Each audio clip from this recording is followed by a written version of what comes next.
A Agenda da Transição Planetária, Rotas da Missão.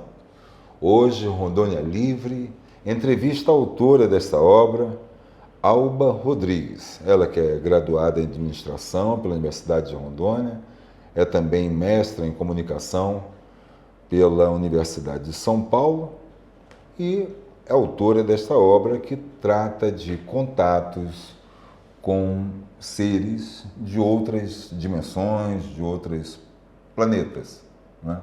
Alba, um prazer grande te receber aqui no Rondônia Livre. Muito obrigado por ter aceitado o nosso convite e eu gostaria de dar início a essa nossa entrevista sabendo o que motivou você a produzir esta obra. Tá, eu também agradeço o convite, Edson.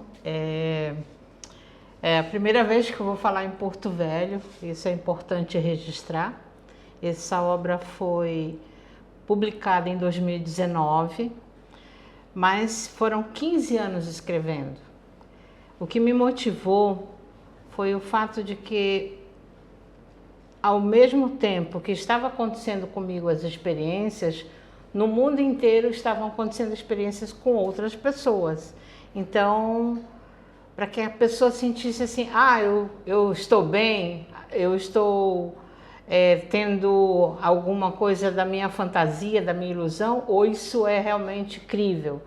Então, o que me motivou foi como uma tarefa de dizer assim, olha, não é só com você que está acontecendo, já aconteceu comigo. Foi nesse sentido de fazer uma espécie de autorrelato em vida, né? Eu falando por mim mesma, porque na ufologia mundial, a casuística são estudos de cientistas de relatos de pessoas.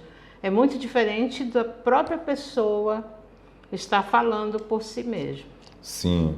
E de que trata a obra especificamente? São das minhas experiências com seres de fora da Terra. Esses seres de fora da Terra, eles têm um domicílio comum ou são de vários locais? Eu tive experiências com várias civilizações em tempos diferentes e com circunstâncias e contextos totalmente distintos. Não foi um padrão, não foi uma repetição. Qual a natureza substancial desses seres? Corpo, material, energia? É muito boa essa pergunta. Das três formas, física, né? O que se entende de física hoje, a gente habita a terceira dimensão da natureza. Altura, largura e profundidade. Então, por isso a gente chama 3D. Metafísica, daquilo que não se explica do ponto de vista cognitivo, psicológico e da nossa física, da ciência hoje, e extrafísica, estando em outro estado de matéria, em outros lugares que daí não tem como precisar, mas as experiências foram nessas três formas. Na questão que você perguntou, sim, existem seres que têm forma física, com o fenótipo, né, muito similar ao nosso, né, 2 olhos, nariz, boca, orelhas, bípede também, né, anda em pé, e foram esses que eu fiz contato. Eu penso até que seja uma gentileza eles se apresentarem dessa maneira para não nos assustar. Eu até falo isso meio que brincando, né? Sim. Será que se nós víssemos a real forma física desses seres, a gente não cairia assim, desmaiaria? Então eu penso que são... Uma apresentação. É uma apresentação, isso, para ter uma comunicação mais fácil. Mais empática, né? Isso. Tá. Alba, e você mesmo falou, né? Você mesmo, qualquer pessoa se assustaria se visse de uma outra forma, né? Mas assim, independente da forma que você apresentou, é sempre uma pauta que causa um estranhamento, né? As pessoas mais próximas a você, como foi que elas reagiram quando você se dispôs a expor esses relatos? Eu tive todo tipo de reação. Eu perdi amigos, eu perdi pessoas que eu tinha muito afeto e também muito estranhamento dentro do seio familiar, porque isso não é uma pauta que tem sido divulgada de forma maciça no planeta. Muito pelo contrário, existe um acobertamento. Então, quando alguém vem com um relato desse, o primeiro pensamento é, tá com problema psicológico, né? Eu me botei à disposição, fiz todos os exames, existem arquivos com meus exames e fui pesquisada cientificamente. Então, nisso eu estou bastante tranquila, mas como o tema é algo que não é comum, ele cria mais barreiras do que pontes. Sei. No entanto, a felicidade de estar fazendo aquilo que você sente no coração, que é importante neste momento da história da humanidade, é que me motivou a seguir e não desistir, porque eu tive mais motivações para desistir do que para seguir. Mas quando a gente vai ficando num outro estado psicológico de matéria e tendo experiências diretas, aí você vai sentindo mais força para continuar, porque é bem difícil mesmo, não é um mar de rosas. Sei. Mas as pessoas que aceitaram e que até leram o seu livro, essas pessoas, como foi que reagiram? Então, tem todos os tipos. Há pessoas que vieram no privativo conversar comigo e dizer, puxa, eu estava passando por essa experiência e não sabia. Há pessoas que falam assim, eu tenho dúvidas, que também é muito saudável. Ah, tem uma coisa importante, Edson. Todas as experiências físicas que eu tive, tem uma cronologia no final do livro que eu tive com testemunhas. Então, eu tenho um registro das testemunhas, porque o livro é cronológico. Sim. E aí tem 1900 e tal, 2000 e tal, e tem o nome das pessoas, eu cito as iniciais para manter a identidade das pessoas de forma sutil. Preservando o anonimato, né? Mas eu sempre digo a verdade sobre a pessoa. Por exemplo, coloco lá as iniciais de um professor de matemática, eu digo, professor de matemática, nasceu na cidade tal. Aqui, isso é tudo verdade. Aí se alguém quiser brincar de Sherlock Holmes, vai pegar, vai seguir a trilha e vai achar a pessoa. Sim, chegar nas testemunhas. Mas só que por uma questão jurídica, de direito de privacidade, etc. e tal, eu preservei a identidade das pessoas. Então, essas são as experiências de avistamento físico que teve de uma pessoa até 12. Já aconteceu. Então, são formas de colocar um quê de ciência dentro do livro, né? Para que ele seja crível.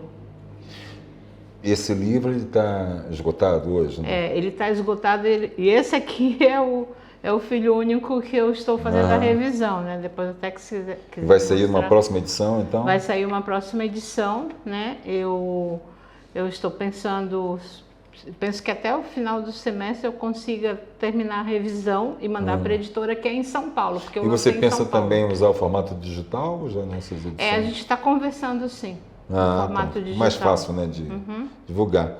E essa nova edição, além da revisão, obviamente, você busca melhorar a linguagem sempre, né? Mas além disso, o que ela vai ter de novo em relação às edições anteriores? Então, o que tem é que assim, há um processo de maturação. O livro foi lançado em 19, mas ele foi concluído em 2013.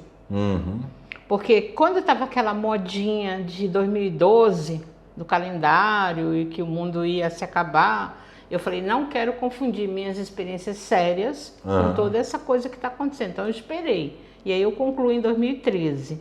E aí em 2014 comecei contatos. Teve 2 editoras que não deu certo e em 2019 eu consegui concluir e lançar, né? 2018 e 2019. Então, assim, o que vem... A gente está conversando se eu vou fazer esses 10 anos. De 13 a 23 são 10 anos. Ou se vou fazer um novo volume. Tipo, sim. Seria uma continuidade, porque as experiências não acabaram. A agenda continua, né? Ela continua e as experiências continuam também. Tá.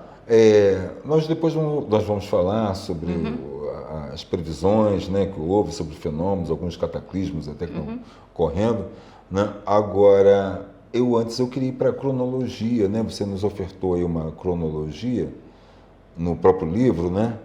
E aí a gente vê, por exemplo, quando em 1973, houve um primeiro avistamento de OVNI na praia da Barra da Tijuca, no Rio de Janeiro. Luzes rondando a Pedra da Gávea, no Rio de Janeiro, né? Em 79, visita de luz na grama da frente de casa em Porto Velho, Rondônia, né? Em junho.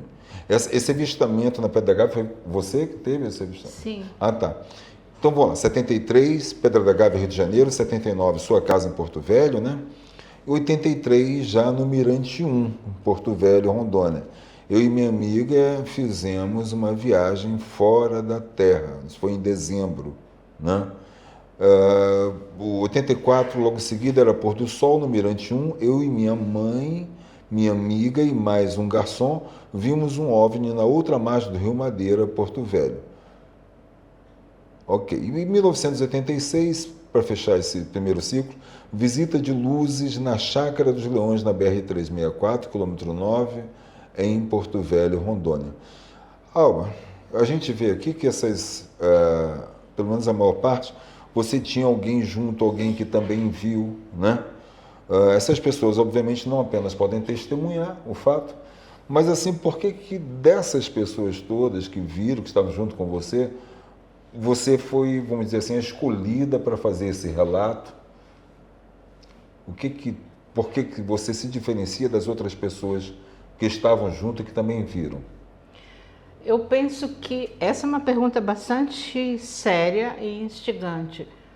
Mas assim, essa palavra escolhida, ela é muito séria, né? Eu tenho uma postura que não sigo muito essa palavra escolhida. Sei. Mas eu compreendo que, pelo fato de ter muitos relatos, muitas experiências, isso aqui é uma parte das experiências só, não são todas. As principais. Né? As que são mais, eu digo, mais palatáveis.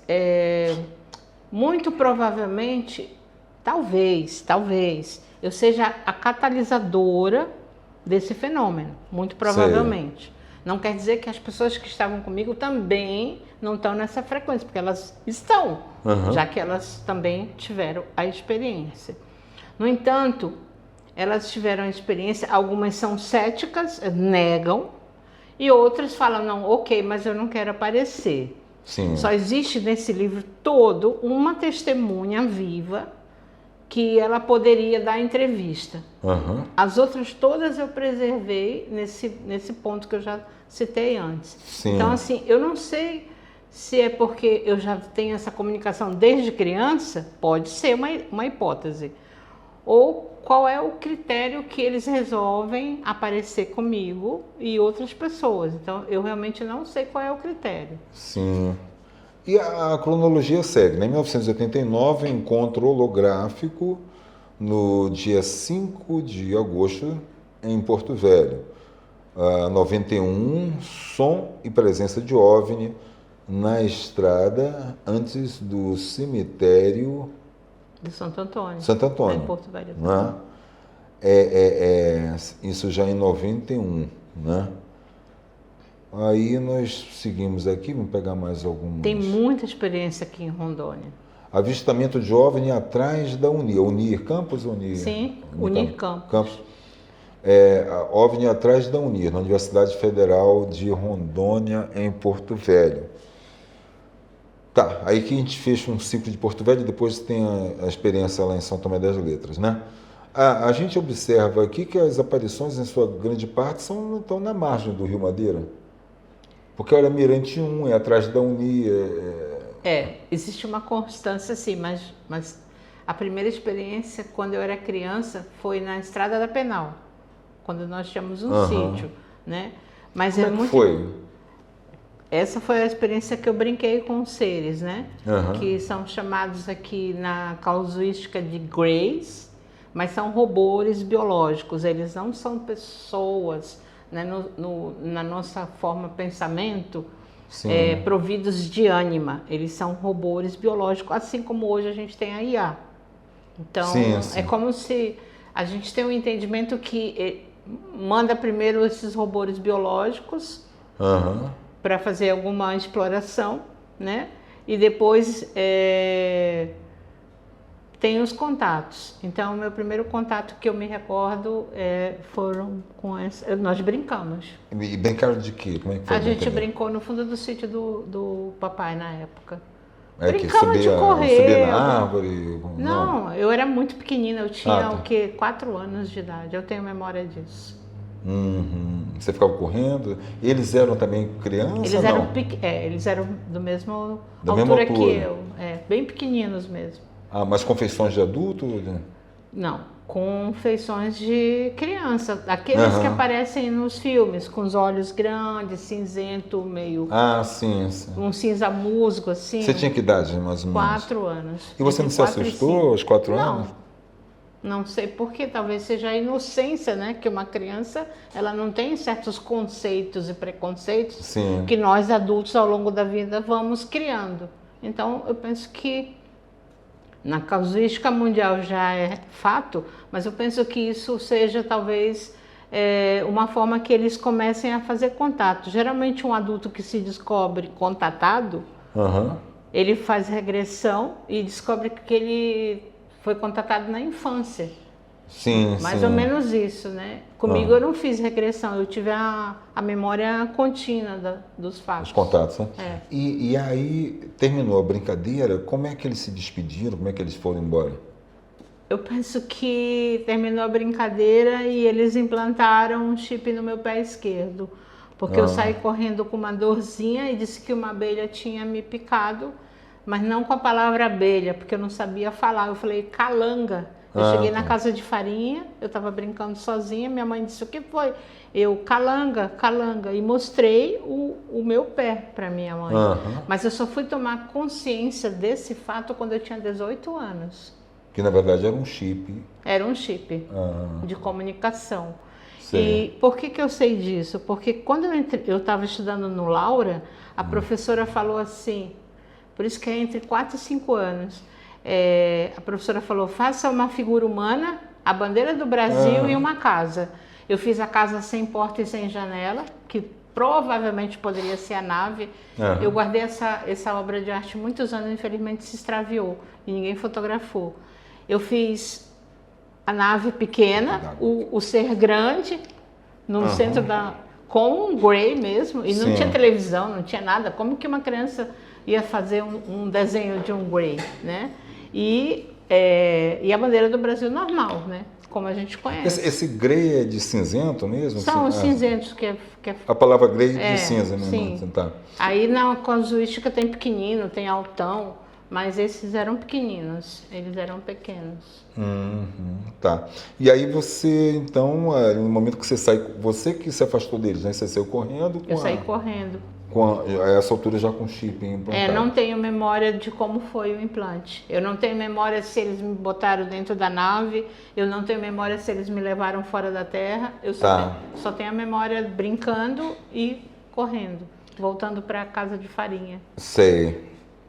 Tá. Aí em 1994, nós temos uma viagem sua a São Tomé das Letras, que é uma cidade mística, né? Em Minas Gerais, com a pessoa de iniciais DAV, né? Quando eles estão no comando do carro, né? Quando eles, quer dizer, os seres, né? Estão no comando do carro, uma viagem cheia de mistérios de São Paulo a Camanducaia, Minas Gerais, dia 28 de outubro de 1994. Eu entendi corretamente, eles que conduziam o carro? Sim, eles travaram o carro na 4ª marcha. Eu ia encontrar um ufólogo que já virou estrelinha, né? Já está no outro. Já se foi. Eu morava em São Paulo, o ufólogo morava perto de São João da Boa Vista, perto de Águas da Prata, e nós íamos para São Tomé da Letra. Era uma segunda viagem, né? E o que aconteceu? Quando eu o encontrei, eu fui de ônibus até Camanducaia e nós fomos para... Não, fui de ônibus até Águas da Prata, desculpe. E nós fomos de ônibus para...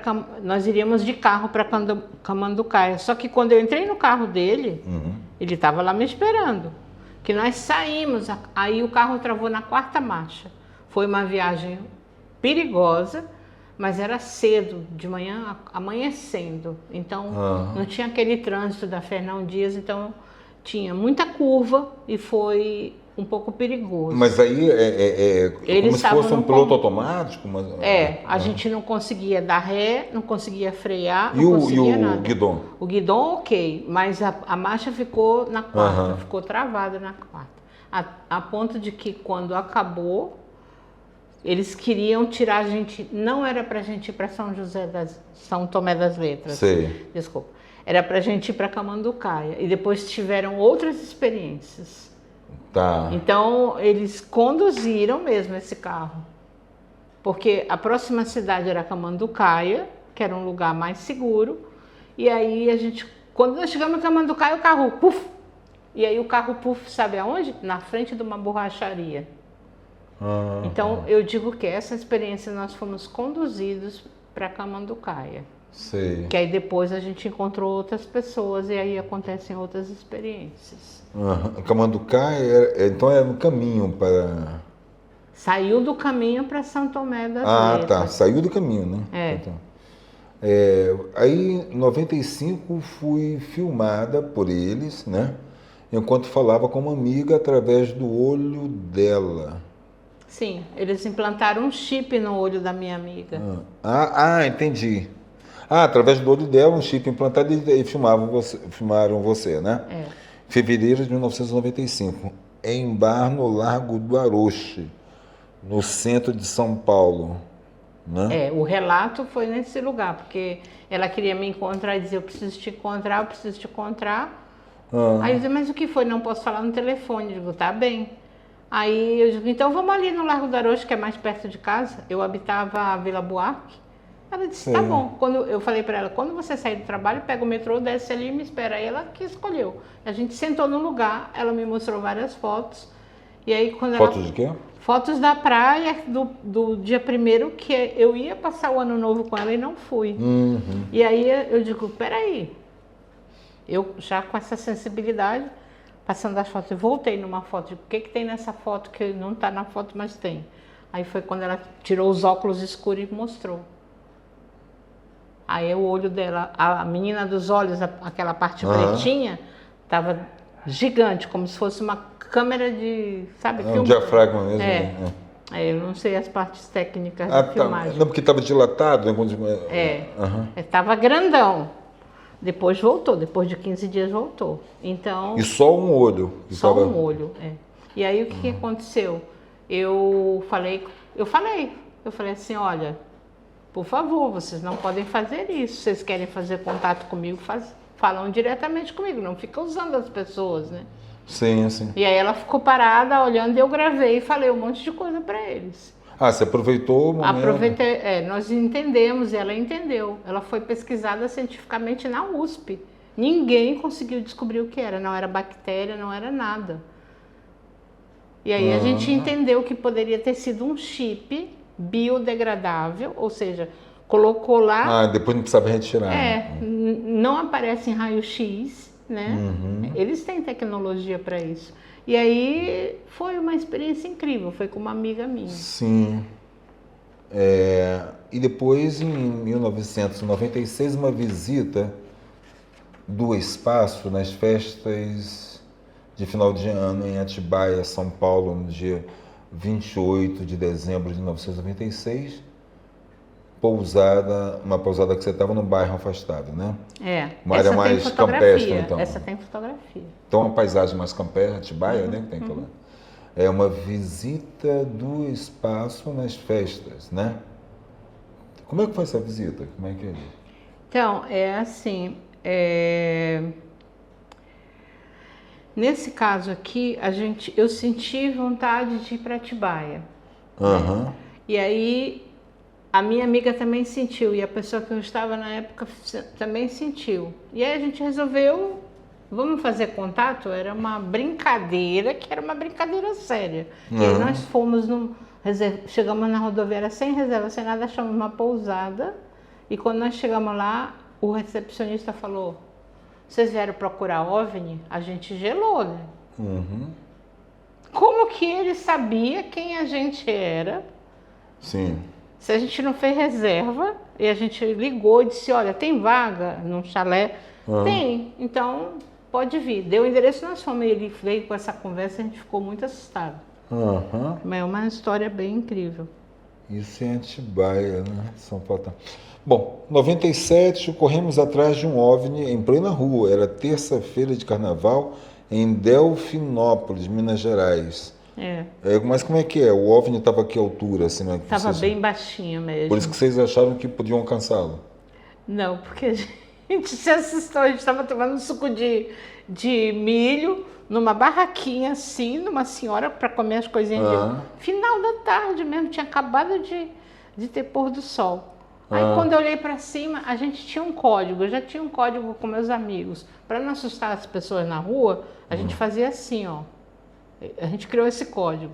Tipo, isso aqui é OVNI. Se você andar comigo na rua e eu fizer isso para você, que eu tô vendo OVNI, aí eu falo com calma. Olha para o seu lado direito, tal. É assim. Tá. E aí ele passou sobre a nossa cabeça. Aí a gente largou o copo de milho lá, as coisas. Eu ainda saí correndo, acho que com alguma coisa. E a gente correu. Era uma ladeirinha que acabava a cidade. E aí ele sumiu. Porque existe um protocolo. Quando eles fazem aparições, nós não podemos acelerar o nosso coração, cardios mesmo, o cardíaco. Um humano terráqueo não pode perder o corpo físico porque viu um OVNI. Esse é um protocolo. Então a pessoa tem que ficar sereno. E a gente correu, eu fiquei alegre, fiquei feliz, já adulta, com muitas experiências. Aí eu digo... aí ele falou onde a gente saiu correndo, a mulher não entendeu nada, enfim. Pois é, mas qual a natureza desse OVNI também? Porque só vocês que viram, a mulher do suco de milho lá. Não deu tempo. Por causa da rapidez. A gente saiu correndo, porque ele passou devagar e a gente saiu correndo atrás dele. Aí quando entrou numa rua que não tinha luz, eu olhei e falei, tá no livro, né? Eu olhei e falei, qual é a comunicação de hoje? Eu tô muito feliz. Aí eu acho que meu coração acelerou muito, eles só fizeram uma luz grande, apagou. Aí eu aprendi, a partir daí outras experiências, que quando vê é para ficar sereno, porque senão não flui comunicação, eles simplesmente cortam. Tá. E a mulher do suco de milho, o que ela interpretou disso tudo? Porque ela ficou lá esperando vocês voltarem para pagar. Para pagar, né? Certamente. Eu não sei, ela achou que a gente era maluco.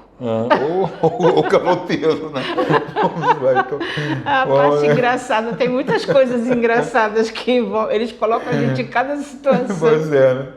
Delfinópolis, Minas Gerais, né? Vamos lá. 1998, avistamento... Tem muito aqui ainda, viu? Aí tem que escolher. 1998, avistamento coletivo em frente de casa em São Bento do Sapucaí. O que é São Bento? É São Paulo também? São Bento do Sapucaí era uma casa que tinha... É estado de São Paulo também? Tá. Perto de Campos do Jordão. Tá. Atibaia, Campos do Jordão, é mais ou menos a mesma região ali, né? Do sudeste do estado, né? Ali aquela... Não é? Fica entre Sudeste não, noroeste. Nordeste. Nordeste do estado, subindo para Minas, né? Então tá. Então aí ali vocês tiveram essa oportunidade em São Bento do Sapucaí, um avistamento coletivo. Coletivo em que sentido? Era mais de uma pessoa vendo? Sim, ou mais de um ser sendo visto? Não, era só o avistamento de um OVNI. Foram 1, 2, 3. Nós éramos 7 pessoas ou 5, Uma estava tomando banho e não viu, porque eu gritei e falei, dessa última experiência que eu fiz barulho e fiquei muito alegrinha, eu aprendi a ficar quieta. E aí, tipo, se alguma pessoa estiver junto comigo falando, não se assusta, tá tendo um OVNI ali, você quer ver, se a pessoa disser, tô com medo, eu digo, então não olha. Sim. Um avistamento coletivo em São Bento. E depois nós temos em 99 um avistamento na Praça do Pôr do Sol, na Lapa. Lapa é na metrópole ali. Né? Isso foi escandaloso, era gigante esse OVNI, em cima da USP praticamente. A gente na Praça do Pôr do Sol, lá para frente você vê a USP. Sim. Né? Cidade universitária que tem muita árvore. E ele veio e ficou lá planando na cara de todo mundo, assim. Como é que era o desenho dele? Tem uma foto, mas de um que apareceu no México. Ele era redondo assim, né? Mas mais ovalado e tinha luzes vermelhas. Ele era grande, hein? Eu imagino talvez do tamanho de um estádio de futebol, mas ele...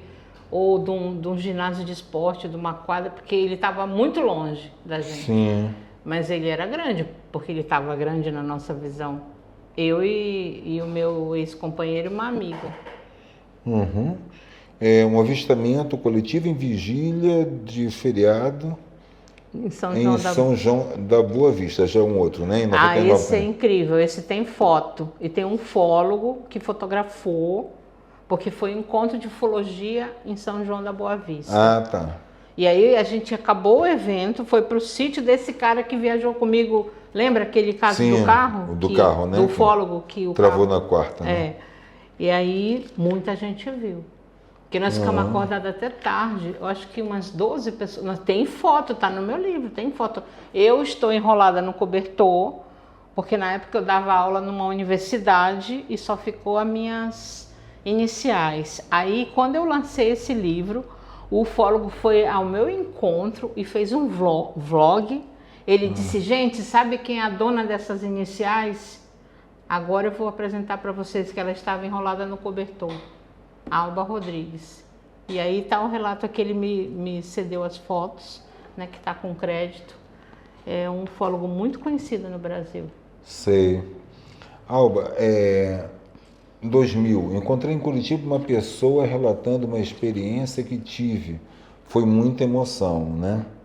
Mas assim, encontrei em Curitiba uma pessoa relatando... Ah, sim, você chegou... O que era um encontro de ufólogos também? E tinha alguém falando da sua experiência?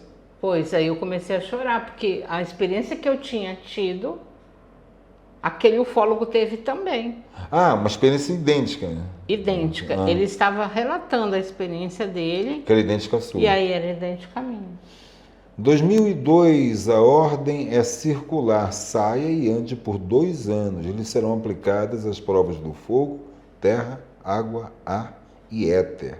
Então poderá voltar e recomeçar em Rondonópolis. Para Rondonópolis, Nazaré Paulista, a do fogo foi separada, né? Em Nazaré Paulista. Rondonópolis, Mato Grosso. E Nazaré Paulista, como é que eu não entendi? Nazaré Paulista foi a prova do fogo. Ah, tá. É porque aqui houve um errinho, tem que corrigir Diagramação, isso. né? Diagramação. Tá. E aí, como é que foi essas provas? Prova do fogo, da terra, da água? Por exemplo, trazendo para esse momento presente, está acontecendo um fenômeno climático. Isso.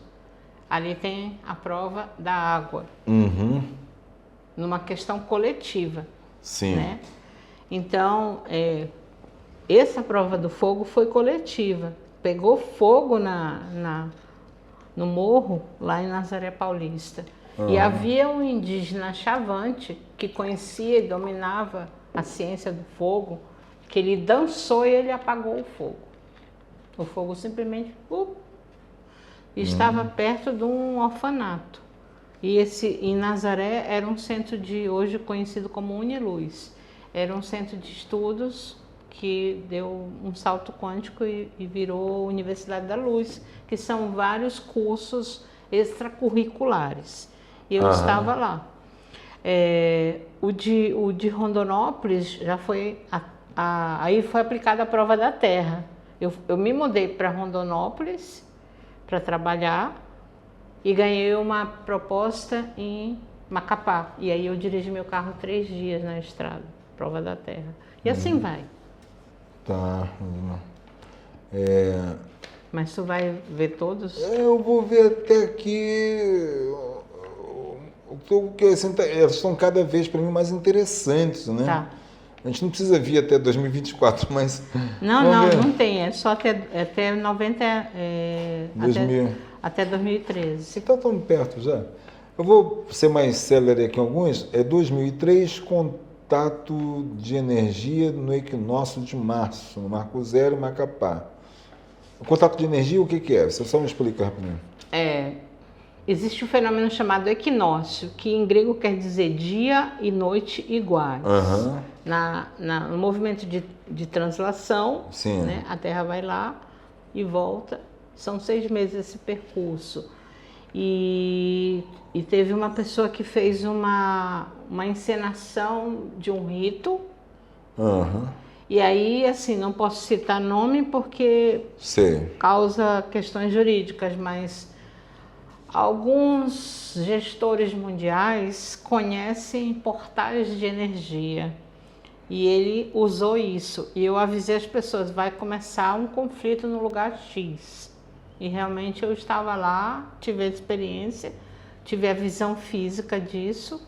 E aí, quando eu chego em casa, depois do evento, era um evento de equinócio. Aí eu descubro que foi realmente naquele minuto Que começou um conflito. que começou o conflito. 2003, 2006, tá? Avistamento de OVNI e contato visual em julho de 2006 na estrada do sul de Rondônia, entre Rolim de Moura e Presidente Médici. Avistamento do OVNI e contato visual, tá? Aí depois, avistamento e contato na praça de Costa Marques. Uma Rondônia, praça de Costa Marques. 3 de junho de 2006. Alba, vem cá. Essa de Costa Marques, avistamento, você avistou e teve um contato. Como é que foi esse contato? Contato com... O contato foi só de comunicação física. Então, por exemplo, eu faço pergunta oral, o OVNI está parado lá e eles fazem... A gente pode criar um seguinte código: uma piscada é sim, 2 é não. Ah, tá. Você pode buscar estabelecer uma comunicação, né? Tipo, vai para a direita é sim, vai para a esquerda não. Então, você pode falar. Quando você já está numa frequência de contatos, você pode falar. Sei. E aí eu falei em voz alta, não tinha ninguém na praça, estava só com acho que um amigo ou 2 pessoas, não lembro. E aí teve a comunicação visual. Eu chamo isso de comunicação visual. Porque não foi só um avistamento, não foi um OVNI que ficou parado e eu fiquei olhando. Sei. Não foi só um OVNI passando e eu vi. Ele para, eu faço pergunta, então isso é um contato. É um avistamento, mas com uma comunicação inteligente. Não sei se eu consegui explicar. Não, entendi. Mas é telepática a comunicação. Então. Não, nesse caso eu falei. você a falou, praça estava vazia, então falei. Que horas eram, mais ou menos? Era início da tarde, ou da noite, umas 19 e pouco, acho. Na praça de Costa Marques, né? Perto de um hotel, que eu não me recordo o nome agora, só se eu voltar lá. Sei. Em 2006, não é isso? Alba, e depois você narrou isso para algumas pessoas sobre essa praça de Costa Marques? Sim. A experiência e tal? Sim. Aconteceu de alguém interpretar diferentemente essa experiência em Costa Marques das outras experiências todas que você teve e entender que, pelo fato de Costa Marques ser uma cidade onde a gente sabe que, infelizmente, está mais próxima da Bolívia, né? As pessoas se utilizam de substâncias que alteram os estados da consciência. Alguém lançou essa suspeição? Não, mas sempre tem uma carinha, né? Sempre faz caras e bocas, não fala explicitamente. Sim. E aí as pessoas que me conhecem sabem que eu não consumo. Sim. Né? Então eu falo, olha gente, é lúcido, é físico e você tem que passar pela experiência. Para você não ficar pensando, além da questão psicológica, neurológica, que alguns podem dizer, fulano é tal coisa, tal coisa, tal coisa. Eu fui fazer os exames. Sim. Aí tem essa questão também. Será que consumiu algum ilícito, né? Não. Ninguém questionou isso, mas sempre alguém fica, se fosse Guajará, Costa Marques, não sei o quê, as pessoas já têm esse preconceito. Sim, até com as próprias... Mas até com os próprios destinos turísticos, né? Foi fazer o quê em Costa Marques? Não, eu fui lá a convite do prefeito na época, né? Eu adoro Costa Marques, é uma cidade... Não fui lá nem para olhar nada, mas... Eu gosto muito ali de Costa Marques, Guajará-Mirim, mas infelizmente, né? Bom, avistamento de OVNI na festa de aniversário da mãe de um amigo, em junho de 2006, em Porto Velho. Avistamento de OVNI e abertura de portal em julho na cidade de Porto Velho de Rondônia, às 21 horas. Isso em 2006, né? 2008, avistamento de casa sozinha. Avistamento na Unipaz, em Brasília. A Unipaz é tipo a Uniluz, né? É um centro. Tá. Aí vem aqui porque eu dividi o livro em 3, né? Relatos de avistamento. Tá, aqui isso é outra série de relatos, né? Eles estão fisicamente entre nós e fora da Terra. Sim, você busca o que você falou lá de criança, né? 67, 70. Bom, aqui eu vou então passar aqui mais rápido. Esses são os físicos, tem aparição, né? No sítio do seu pai, né? O primeiro era só sobre avistamento, o segundo são fisicamente entre nós, né? E o terceiro, que é o 3, fora da Terra. Tá. Debolocaute na cidade, coisa comum na época, em 85. Eu e as crianças avistamos entre 7 e 9 OVNIs no quintal de nossa casa em Porto Velho. Tá. 1984, uma caixinha de estado. E aí, 2002, contato no voo de São Paulo a Cuiabá para morar em Mato Grosso. Entrei na sala de aula e a aluna me reconheceu e eu reconheci a fazenda. Isso é muito incrível. Como é que foi isso daí? Reconheceu como? O que era a fazenda? Como é que foi essa experiência? Essa é uma experiência muito incrível.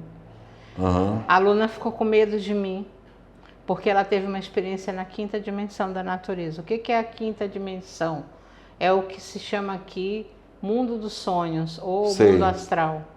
Ela me conheceu antes de eu vir a morar em Rondonópolis, né? Uhum. E aí, o que aconteceu? Quando ela me viu, ela ficou um pouco assustada, só que ela demorou um tempo, uns meses, para se aproximar de mim, até me convidar para ir num sítio. Uhum. Com o esposo, com o cunhado, com a sogra. E aí, quando a gente foi, parecendo um convite de turismo, porque eu era professora de turismo.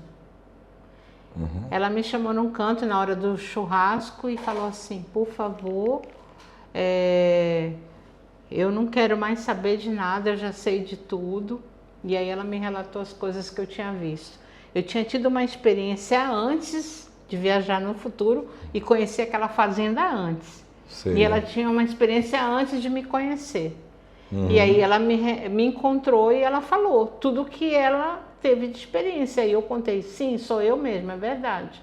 E aí foi uma experiência interessantíssima. Uhum. São 2 experiências que tem no livro assim, de pessoas que me conheceram. Essa me conheceu antes de me conhecer, teve a experiência antes de me encontrar. A outra eu conheci fora da Terra, que está lá no relato Fora da Terra. E nos encontramos depois aqui na Terra, que é aquela testemunha que eu digo, é a única pessoa viva que poderia dar entrevista, confirmando. É um senhor já, ele já é um senhor. Tá, agora vamos ver aqui, 1986, mudança da Terra para a 4ª e 5ª dimensão, vai iniciar após o ano 2950 d.C., na época em que a raça humana terá consciência e dominará a ciência Ginas? Isso. Tá. O que é a ciência Ginas? A ciência Ginas é a aceleração de partícula, o que na literatura cinematográfica se chama teletransporte. Uhum. Então, não precisa de um objeto, um elevador, que você entra lá na maquininha, aperta um botão, some, desintegra e aparece não sei aonde. As pessoas já vão dominar isso naturalmente. Querem ir no Museu do Louvre, por exemplo. Você já vai no Museu do Louvre. Sem precisar de nenhum aparelho. Sem nenhum aparelho. Ah, tá. Agora aqui achei bastante interessante. Você coloca o corpo na 4ª coordenada e depois volta para a 3ª. Terminei de... Desculpa. Sim, não, tá. Em 4ª coordenada e depois volta para a 3ª. Deixa eu só concluir. Eu te interrompi, desculpe. Não, vontade. A 4ª coordenada é o que se chama mundo do tempo. o cronológico. Sim. Quando tá bom, é chato. Não, quando você está esperando é chato, quando tá bom passa rápido. Então o tempo é relativo e o tempo não é da dimensão 3D. A gente criou o relógio para se organizar, Sim. mas do ponto de vista físico, metafísico, não. Ele é da quarta coordenada.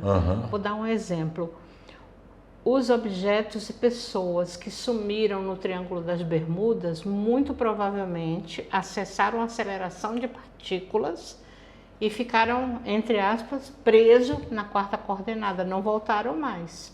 Ou só veio o avião sem os tripulantes, o barco. Sim. Agora, as ciências ginas não. Você entra na quarta coordenada, usa essa molécula mais sutil, se teletransporta para onde você quer e volta para a terceira. Então, quero ir no Museu do Louvre. Mas esse quero ir no Museu do Louvre não é pela terceira dimensão, é pela quarta. Então a ciência ginas, em síntese, é essa capacidade de ter uma transmutação molecular, isso? Isso, uma aceleração de partícula, entra numa frequência e está lá. Tá, e depois poder ter esse domínio, né, para poder retornar. Isso. Tá. Agora, que eu achei interessante, recolhimento em nave-mãe para almoço coletivo. O que eles comem é o mesmo que a gente come aqui? Como é que foi esse almoço? Qual era o cardápio? O cardápio eu não me lembro, mas a comida era da terra. Ah, tá. Porque tinha muitos terráqueos nesse restaurante. Foi uma demonstração para mim, para dizer o seguinte: se tiver uma colheita, se acontecer alguma hecatombe que tenha que resgatar os terráqueos, não é arrebatamento, é físico. Então eles me mostraram a estrutura e me levaram num restaurante. Seria um grande refeitório gigantesco, com mesas e mesas e mesas, e todo mundo comendo comida normal. Nós, daqui da terra, nesse lugar. Sim. A comida é daqui da terra, tá? Não é líquido, né? Aquelas coisas que a gente vê em filme. De ficção científica. Tá. 1996, recolhimento em nave-mãe com código de acesso na cúpula da Catedral de Porto Velho. Aí eu pedi para você explicar como é que foi isso aí. Elas me mostraram na cúpula da Catedral de Porto Velho um livro que tem o número e o código das pessoas. E aí eu perguntei o que era aquilo. Se tiver um recolhimento, aí ela falou assim, isso aqui é um livro código. Aí eu me lembrei do tal do Código da Vida, né? O livro da vida, tem várias nomenclaturas. Eu perguntei o que significa. Ela disse, isso é só para você ter um exemplo, né? Então ela me mostrou como era, foi telepático, eram 2 mulheres de Vênus. Por que ela escolheu a catedral, eu não tenho compreensão. Não me foi explicado. Sim. Tem coisas, sabe, Edson, que as pessoas vêm perguntar que é natural. Sim. Mas aquele momento que você está naquela experiência, você nem pensa naquela pergunta. É muito estranho isso, mas é verdade. Você não pensa, você perguntou de onde eles são? Tem coisas que eu perguntei, mas tem coisas que eu não perguntei. Nome da pessoa, não. Porque eu vejo várias literaturas e vários relatos que o ser de fora da Terra tem o nome X, o nome Y. Eu não tenho o nome de nada. As experiências aconteceram e eu nunca me preocupei qual é o seu nome, qual é o seu SIC, qual é o seu RG. Nunca perguntei isso. Contato através do rádio, 2 vezes em agosto de 99. Em São Paulo. Como é que é esse contato através do rádio? Essa é uma das coisas mais fantásticas. Eles entraram no meu rádio e se comunicaram comigo fisicamente. Só que é sons, notas musicais. E eu passei mais de 20 anos procurando codificar isso, até hoje não. E cheguei a falar com um ex-funcionário daquela empresa importante do mundo, né? E aí eu falei pessoalmente, mas não consegui. Então tem muita gente fora do Brasil que eu procurei para achar respostas científicas. Né? Sim, para a situação, né? Interceptação de ligação interurbana, provas congeladas em agosto. São as mesmas, porque eu gravei, era fita cassete. Eu falei assim, é contato? Aí a nota continuou. Eu digo, vou pegar uma fita cassete, me autoriza a gravar? Então fui lá, peguei e gravei. Eu tinha um rádio até um tempo desse, mas aí uma empregada, quando a minha mãe era viva, jogou fora o rádio sem me falar, estava na casa da minha mãe. Então, quando eu estava conversando com a minha irmã, eu habitava São Paulo, quando aconteceu isso, que eu liguei para ela e falei, olha, aconteceu isso, isso, isso. Aí entrou uma interceptação na nossa conversa e falou assim, conta mais que eu estou gostando. E aí desconectou eu da minha irmã. Aí eu fiquei preocupada, peguei essa... Foi um momento, sabe? Eu digo, onde é que eu vou esconder essa prova? Peguei, enrolei num saco plástico, enfiei dentro das carnes no congelador e pedi pro porteiro subir e ficar comigo colado até o meu companheiro na época voltar, porque ele trabalhava de madrugada. Então é isso, provas congeladas. As provas científicas eu botei no congelador. Não estragou, não. Ah, sim. Tem um trecho dela bem pequeno no livro.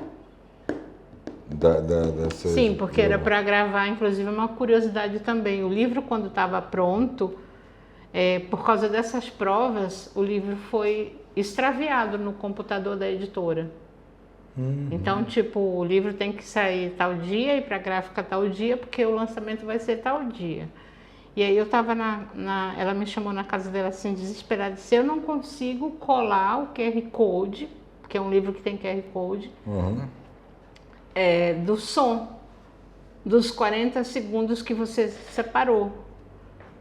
Aí eu digo, mas vamos, aí ficamos assistindo, aí puf, simplesmente o livro apagou de dentro do computador. Aí nós tivemos que fazer tudo de novo, tinha backup, e aí eu coloquei só 7 segundos. Do som? Do som. Como é que é o som, mais ou menos? O som é um som inaudível, porque a frequência é muito alta. Para o ouvido humano, ele é forte e aí você tem que ouvir bem baixinho, porque ele é alto, né? Ele vai até 530 Hz. Ele foi pesquisado por um engenheiro de som e é para treinamento da linguagem holográfica. Isso foi uma espécie de ferramenta que eu recebi para entregar para a humanidade. Ah, tá. Aí o som se manifestou mais uma vez no rádio, né? Fatos estranhos e tal.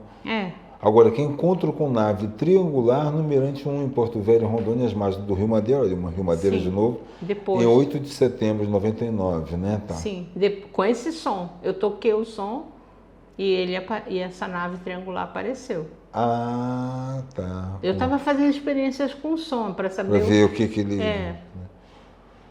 Bom, apresentação de oxigênio, recolhimento Agora não em precisa nave. mais comprar o livro. Pois é, né? Depois desse spoiler todo aí, né? Não, tudo bem. Rotas da missão de 2002 até o presente de 2013, preparando-se para outras tecnologias. Mas o que o livro tem de mais interessante, pelo que eu entendi, tem essa cronologia aqui que nós exploramos bastante, né? Até para a gente ver como é que foi a evolução desses teus contatos, né? Com os seres aí extraterrenos. Mas o que ele tem de mais interessante são as revelações que foram trazidas, não é isso? Você pôde prever algumas catástrofes e é nesse sentido que eu queria saber de você. É bem forte. O que tem hoje, né? Assim, porque a gente está passando por umas situações, né? Rio Grande do Sul e outras regiões, né? Do Brasil também, passando os apertos. E eu queria saber, assim, o que você teve oportunidade de que te fosse revelado nesses contatos com seres extraterrenos. Tá, eu vou voltar um pouco na pandemia. Página 29 e 30, eles me levam no futuro, aí são as viagens metafísicas, e eles me mostram a pandemia do C-19. E aí eu publico em março de 2019. E a pandemia acontece em março de 2020. Eu aviso antes, em 2014, naquela rede social antiga, mais no Face, usaremos máscara. 2014 eu aviso que nós vamos usar máscara. Lanço o livro em março de 2019. Em 2019, em agosto, eu falo numa entrevista que eu dei para uma amiga num canal, teremos a quarentena. Porque eu não podia chegar e contar tudo de uma vez. Agora eu já posso falar sobre isso, mas na época eu não podia falar. Usa máscara, teremos quarentena, vai ter né? Uhum. E aí eu falo de forma muito sutil. A pessoa pergunta, mas quem já é contatado está imune? Eu respondo, não necessariamente. Precisa manter o padrão energético para se imunizar dessa e de outras doenças que assolarão a Terra. Então essa foi a primeira. Existe uma possibilidade de ter mais duas. Uhum. Então, e qual a finalidade cósmica disso? É que nós não alcançamos o padrão, como que eu posso dizer, uma frequência elevada. É como se nós tivéssemos ganhado um planeta de presente,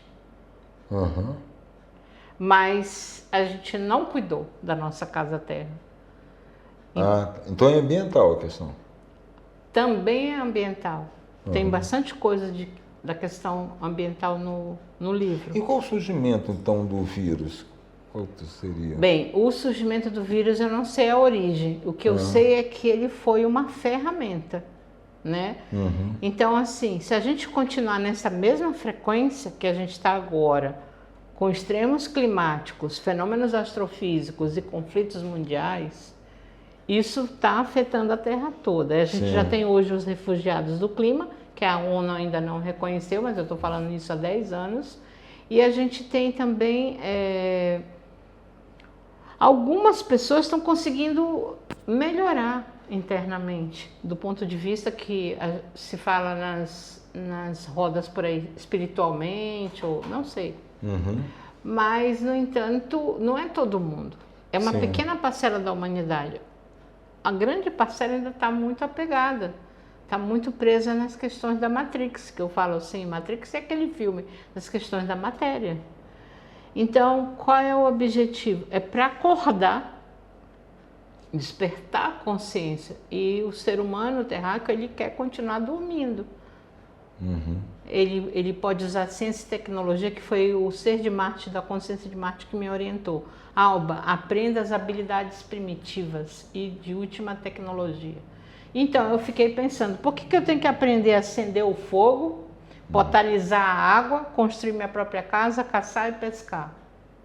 Porque alguma coisa muito grave vai acontecer na Terra. Mas não tem esse aspecto apelativo, sensacionalista de apocalipse, fim do mundo. Por isso que o nome do livro é Transição Planetária. Porque existe uma agenda em curso, a Terra está passando por essa transição e muita gente não quer enxergar. Então quem enxergou já está se encaminhando. E as pessoas que já enxergaram, o que elas devem fazer? As pessoas tem uns movimentos mais de despertar, mais para as questões terapêuticas, holísticas, e música, e despertar das artes, mais filosofia, mas também tem a questão prática, operacional. Por exemplo, nós temos movimentos de permacultura no mundo inteiro, de ecovilas, de agrofloresta, o pessoal envolvido com a pauta da água, com a pauta das cidades sustentáveis, das cidades resilientes, das cidades inteligentes. Então não é que vai negar a ciência e tecnologia, é para harmonizar a ciência e a tecnologia com as habilidades primitivas, fazer ponte, porque é tudo interconectado. Não é algo que está assim, a ciência é para cá, habilidades primitivas para ali. Não.